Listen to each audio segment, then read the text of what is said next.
un vecteur important d'être présent au sein de cette instance, mais c'est pour nous aussi mettre en valeur tout le travail que Pôle emploi mène autour des services à distance. Je vous parlerai uniquement de ce qu'on appelle chez nous notre emploi store, un emploi store où on retrouve beaucoup de choses en termes d'applications sur les smartphones. Monsieur les conseillers municipaux, monsieur le directeur adjoint d'EDF, madame la directrice de la mission locale, monsieur le responsable de Pôle emploi, madame la présidente de la CAF, monsieur le représentant du maire du Diamant, direct je l'ai vu arriver, ah ouais, il est là. Monsieur le représentant de la communauté d'agglomération de l'Espace Sud, il n'est pas arrivé, moi je suis là, pas de problème. Monsieur le président du tribunal de grande instance, madame la sous-préfète, monsieur le préfet. Alors nous avons une délégation béninoise, vous savez, samedi, on a la signature du jumelage entre les Anses d'Orléans et Ouida du Bénin. En avril, nous étions au Bénin. Nous avons paraphé la convention et samedi, c'est l'ouverture de la fête patronale. Nous allons sceller ce jumelage. Alors bien sûr, vous êtes tous invités à venir avec nous samedi. Monsieur le préfet, continuez. Je suis déjà pris, monsieur le maire. Désolé, mais je viendrai en touriste. Et puis, c'est samedi et lundi 22, il y a la signature d'une convention de partenariat entre l'Espace Sud et l'association des communes de l'Atlantique et du littoral du Bénin. Alors il y a la signature, nous allons mettre un plan d'action, d'échange en place. Enfin, je n'en vous dirai pas plus, sinon vous ne viendrez pas, alors on vous attend. Alors la délégation du Bénin est composée de 3 parlementaires. Il y a 3 parlementaires, 3 députés. Il y a 2 maires, des premiers adjoints de Ouida et de la ville de Cotonou. Alors c'est une délégation de 15 personnes avec un représentant de l'État qui doit arriver aujourd'hui. Donc voilà, du Bénin. Alors, vous êtes tous invités. Alors, mais là maintenant, je tiens à vous dire ma satisfaction de voir s'ouvrir sur le territoire des Anses d'Orléans, particulièrement à Petite Anse, une maison de service au public. C'est vrai, Cynthia l'a dit, ici anciennement il y avait une cyberbase. Ouais. On en avait 2 aux Anses d'Orléans, sur le territoire de la commune. On avait à peu près 2000 adhérents. Et aujourd'hui, on n'a même pas 200 adhérents. C'est bien pour vous dire que les cyberbases rencontrent de plus en plus de difficultés. C'est vrai qu'il y a des moyens très modernes, notamment avec un portable bien sophistiqué. On rentre dans toutes les institutions, dans tous les domaines. Alors les jeunes, les moins jeunes aussi, éprouvent de moins en moins de plaisir ni de temps à aller dans les cyberbases. Alors nous avons eu l'idée avec madame la sous-préfète, on a travaillé là-dessus, de transformer la cyberbase d'ici en MSAP. Alors ce ne fut pas trop difficile à réaliser entre nous, puisqu'il y a l'État qui a participé à 50% de budget, et la CTM à 25% et la commune à 25%. Alors là, vous allez pouvoir visiter tout à l'heure, vous allez voir l'organisation qui a été mise en place. Là, le personnel, c'est le personnel de la cyberbase, un personnel municipal formé de 3 agents. Le mobilier, on a regardé le mobilier. Bien sûr, on a doté d'autres matériels, notamment ce qui concerne l'informatique. On a doté. Et puis là, il y a eu quelques travaux de réorganisation de l'espace. Enfin, vous allez pouvoir visiter tout ça tout à l'heure. Alors, vous savez, Anses d'Orléans, on a pour habitude de dire, est une commune bien que le territoire soit l'un des plus visités de la Martinique, hein, vous le savez, je ne vous apprends rien. Hein. Alors, le plus visité, on a tendance à dire qu'on regarde loin. C'est vrai que c'est un petit peu loin des centres administratifs. Les centres administratifs les plus proches, surtout par Guiers-Salé, ou sinon on va au Marin ou à Fort-de-France. Alors, il y a, et on sait très bien les difficultés, aujourd'hui si ça s'est un peu amélioré, il y a toujours des difficultés en ce qui concerne le transport.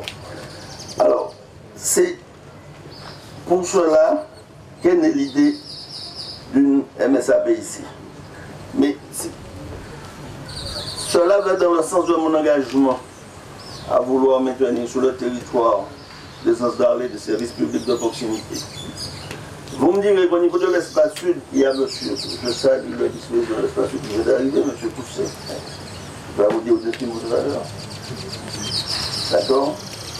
Alors, c'est vrai que nous avons à l'espace sud créé des conditions. Notamment, il y a le bus plus. Hein, qui fait le tour. Nous aurons bientôt, monsieur le préfet, vous serez invité à l'inauguration de la première borne à Ducos, c'est la semaine prochaine, je crois. Monsieur Patrick, qui est le directeur de ce service, voilà. Mais, en ce temps-là, en direction des usagers, hein, les plus sensibles comme les personnes âgées, les bénéficiaires, nous avons décidé de créer cette MSAP. Parce que c'est un public qui se trouve confronté à plusieurs difficultés. Hein. Celle du déplacement, je l'ai déjà dit. Actuellement, la population d'Anjouana est allée au Marin ou à Fort-de-France. Et surtout, la généralisation du numérique et de la dématérialisation. Aujourd'hui, pratiquement toutes les démarches administratives se font en ligne. Et il existe encore des foyers non connectés, dépourvus d'accès à Internet, ou des personnes qui ne sont pas à l'aise du tout, ouais, avec ces outils. Ce public qui a le plus besoin justement de l'administration est aujourd'hui celui qui en est le plus éloigné. La ville a ainsi voulu améliorer le quotidien des habitants en disposant dans un lieu unique de la présence humaine indispensable à l'usager, permettant de leur assurer des outils numériques et également d'opérateurs partenaires. Bon, nous saluons l'arrivée de la délégation du Bénin, c'est-à-dire les élus du Bénin, les 3 députés qui viennent d'arriver. Hein? Et dans cette MSAP, les usagers pourront être accompagnés par un personnel municipal formé pour remplir des dossiers et de la CAF ou de Pôle emploi. Hein? Ce sont 2 des partenaires avec lesquels nous avons déjà contractualisé. EDF, Espace Sud et la mission locale sont également des partenaires de la ville. Aussi, nous avons obtenu des accords de principe de la Caisse générale de la sécurité sociale et du Conseil départemental de l'accès aux droits, ce qui nous permettra d'étoffer l'offre de services. Et bien sûr, nous continuons à prospecter d'autres partenaires afin de ramener les services au plus près de cette population. Monsieur le préfet, je tiens à remercier l'implication de vos services auprès de la ville et je salue également le soutien de Madame la sous-préfète. Absolument. Toutes ces synergies se développées dans l'objectif de jouer la carte de la proximité, de la coopération entre administration et de mettre l'usager au cœur du service public. Merci.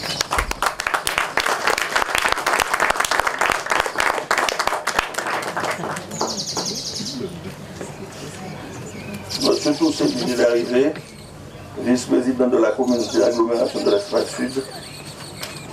Je viens dire du team.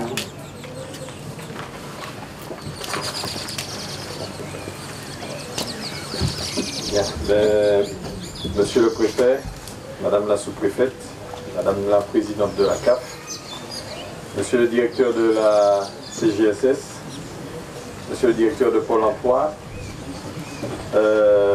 Mesdames, Messieurs, Monsieur le maire, Mesdames les représentants du Bénin qui viennent d'arriver, chers élus, chers amis, je ne vais pas bousculer le protocole puisque effectivement je suis arrivé après tout le monde, je m'en excuse. Simplement pour vous dire qu'on est ici dans notre mission, dans notre pleine mission d'élu, c'est-à-dire être au service de la population. Et un tel outil va dans la droite lignée de ce pourquoi nous sommes là.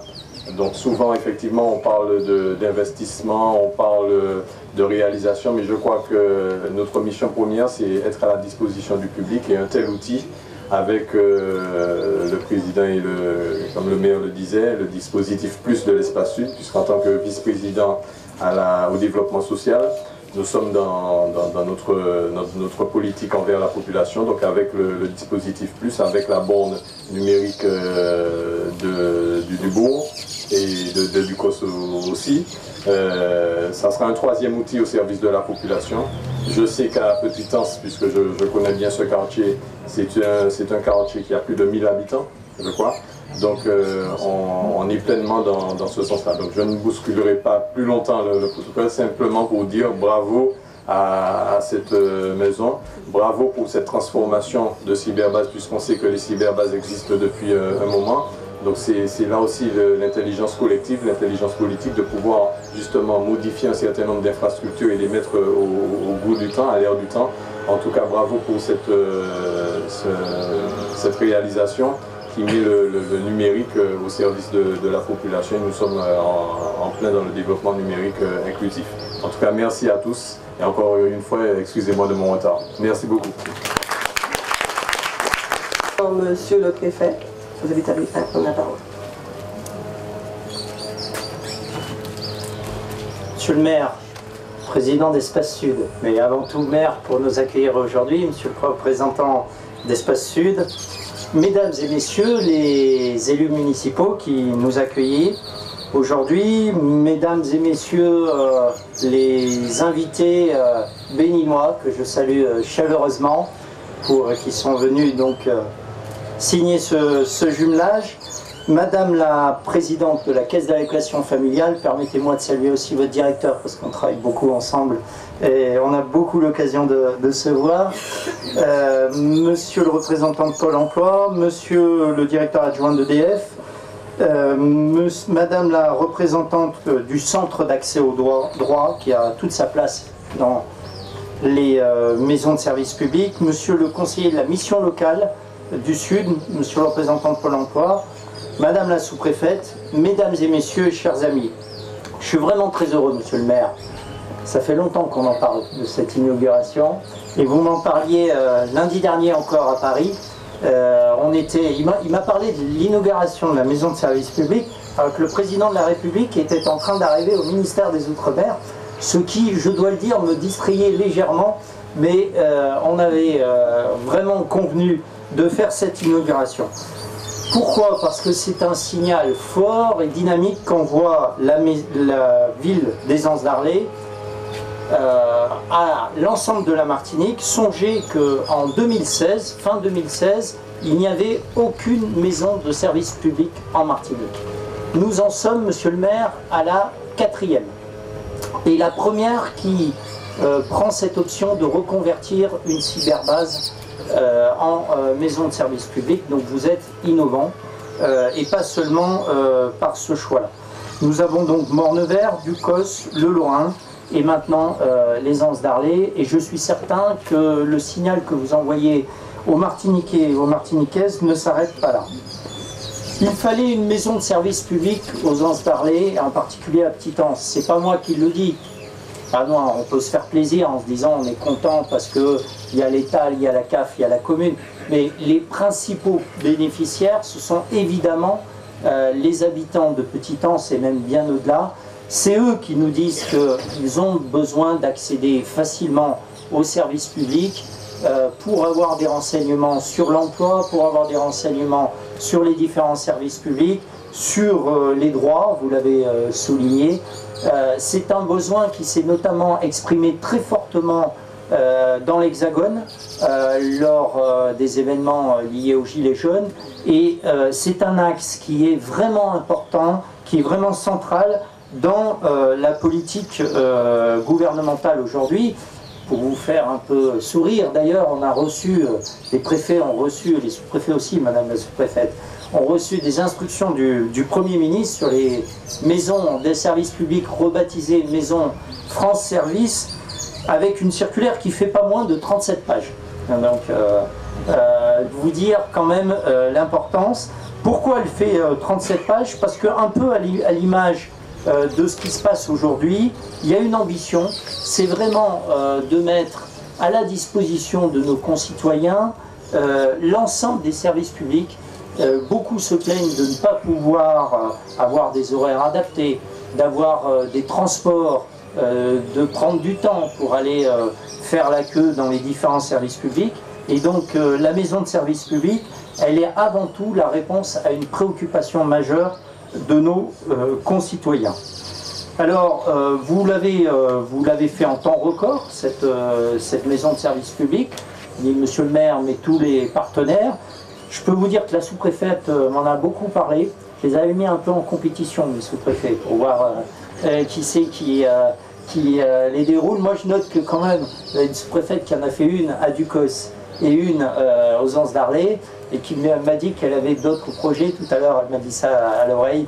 Donc je pense que vous pouvez compter sur elle. On a un objectif d'ailleurs, c'est que les maisons France Service, je reviendrai sur leur contenu, on puisse en faire 2000 dès la fin de cette année 2019. Je suis très heureux que celle des Anses d'Arlay s'inscrive dans ce but. Au plan financier, monsieur le maire, je suis aussi venu avec une bonne nouvelle. C'est que le gouvernement, parce qu'il pense que c'est une bonne réponse, a décidé que le soutien de l'État au coût de fonctionnement serait pérennisé. Donc c'est un aspect important pour le fonctionnement.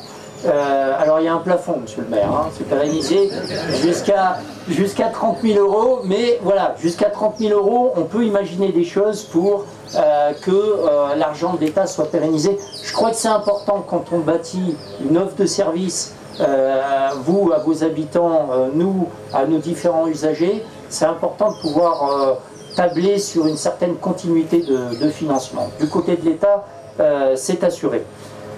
Il y a une ambition qui nous conduit à transformer les maisons de service public en maisons France Service, c'est celle d'offrir de nouveaux services, bien sûr, et c'est la raison pour laquelle la ministre de la Justice, comme vous l'avez souligné, madame la représentante de la Maison d'accès au droit, le ministre de l'Intérieur ont décidé de participer désormais à ces maisons, et je peux vous l'annoncer aussi, je ne suis pas fermé à l'idée que des fonctionnaires de la préfecture ou de la sous-préfecture viennent faire des permanences à l'intérieur de la future maison France Service, parce que c'est aussi une offre qu'on va pouvoir développer. Ça pourrait être le cas aussi du ministère des Impôts, qui fournit un service très attendu et qui rejoint ce réseau-là. Donc on pourra à terme, si vous l'acceptez, si vous êtes intéressé, monsieur le maire, et les membres de votre conseil municipal, on pourra avoir à terme ce genre de permanence qui peut fournir, je le crois, des services intéressants de nos concitoyens. En 2019, vous nous avez présenté 2 projets.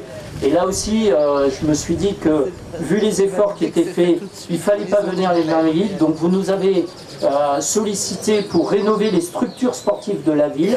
Donc j'ai le plaisir, la sous-préfète a bien défendu vos dossiers, hein, monsieur le maire. Hein. Je ne sais pas s'il y a les citoyennes d'honneur, mais vous pouvez y penser. Et donc 150 000 euros seront prévus pour la rénovation des structures sportives de la ville. Et pour la rénovation de l'école maternelle de Galochat, vous avez demandé 61 000 euros et ils vous seront également accordés. Je vais signer dans les prochaines... je vois que c'était attendu. Je vais signer dans les prochains jours les lettres qui en décideront. Donc je crois qu'on a un dynamisme comme celle de la commune de Les Anses-Varlé. C'est pas facile hein, à dire, monsieur le maire. Il faut évidemment les soutenir. Un avenir pour la maison des Anses-Varlé, un peu à l'image de l'affiche qui a fait le tour du monde de la commune Les Anses-Varlé, avec ce ponton et cette église et ce bourg qui sont d'une beauté vraiment incomparable. Eh bien, je souhaite que vis-à-vis des habitants de Petit-Anse qui avaient besoin de cette mairie, vous ayez à terme le même succès. Je vous remercie. Madame la sous-préfète, mesdames, messieurs les maires, directeurs, directrices, chers amis de la Martinique, nous sommes très heureux d'être là, députés et maires élus communaux du Bénin, de l'autre partie de la Martinique. C'est la rencontre. La rencontre de l'Afrique, du Bénin, de cette partie française d'Afrique et de la partie africaine de la France et la Martinique.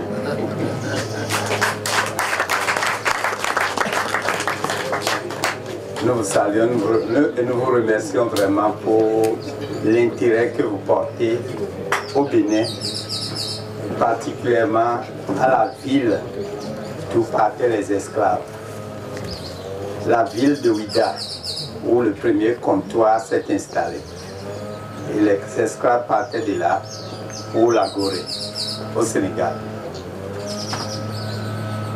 Nous sommes vraiment heureux d'être là et de développer cette coopération qui va être une coopération gagnant-gagnant au niveau du Bénin et de la Martinique.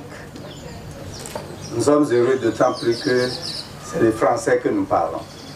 C'est le français qui est notre langue officielle. Nous avons beaucoup de langues nationales, mais le français nous unit. L'histoire nous unit. Je pense que vous êtes au Bénin chez vous et nous sommes en Martinique chez nous.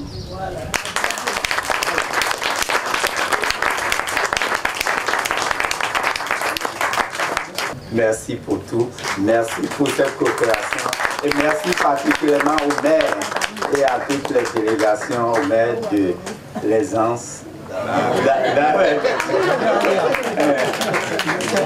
Les Anses pour faire comme le préfet. C'est bien la commune de Les Anses.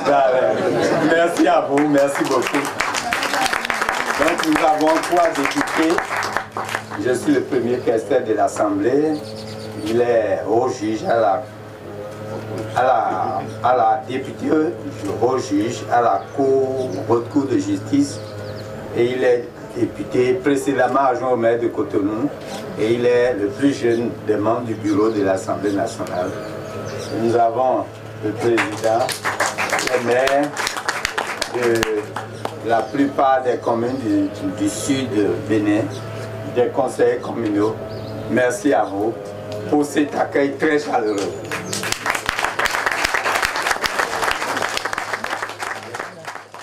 Bonjour. Bonjour. Bienvenue à la MSA de Bonjour madame. Bonjour. Enchanté. Bienvenue à la MSA. Ah oui, oui, on a pensé à vous.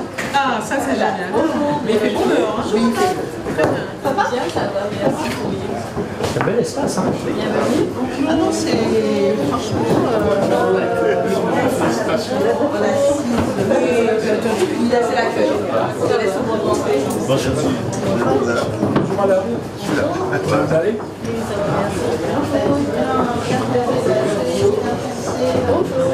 Ça va bien, c'est Olivia Mélina.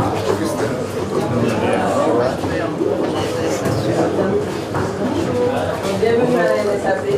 Ici, vous avez le rôle d'accueil. Vous avez été accueilli par Olivia Mélina. Vous avez l'accueil. Vous avez le point d'information. Donc nous sommes 3 à travailler ici. Nous avons un bon bagage au niveau déjà de la cyberbase. Et avec nos partenaires aussi, nous avons reçu les formations nécessaires justement pour accompagner au mieux les usagers.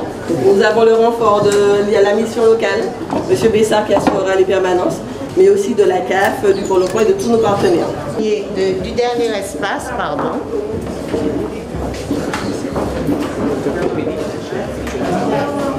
Je vais te contourner. Alors nous avons aussi un espace exactement comme celui de M. Bessard où les différents partenaires peuvent effectuer des visites un peu plus privatisées. Voilà.